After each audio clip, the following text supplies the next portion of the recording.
దరిద్రుడా. ఆ గోపన్నకి బిడ్డ పుడుతున్నాడంట తెలుసా? పుడతాడు, కానీ వాడికి తండ్రే ఉండడు. అదేలా? చెప్పను, చేసి చూపిస్తా. ఏంటి మాత, ఒక్క మాత, ఏ మాతకు ఆ మాత తెప్పుకోవాలి. ఇక్కడేమో మీరు కార్తీక దీపోత్సవాలని అదని ఇదని కళ్యాణ పిల్లలకి ఆటలు పాటలు నేర్పుతున్నారు, బాగానే ఉంది. అక్కడ అయ్యగారి పరిస్థితే అత్తలు బాగోలేదమ్మా. అవును మాత, కొండల్లో కోణంలో ఉన్న గూర్యాలను కూడా వదిలిపెట్టకుండా తిరుగుతున్నారు. ఈ అడవిలో పులులు సింహాలే కాదు, మనుషులు కూడా చాలా క్రూరం. తమరు ఒక మాట చెబితే మంచిది. ఆయన కొన్ని విషయాలు ఎవరు చెప్పినా వినపడం.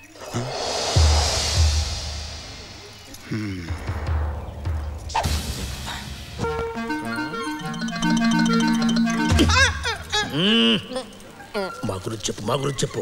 చెప్పుట మరచితిని పింగళి మామగారు, ఈయన మా గురువు గారు. వారి మాటే మాకు వేదం.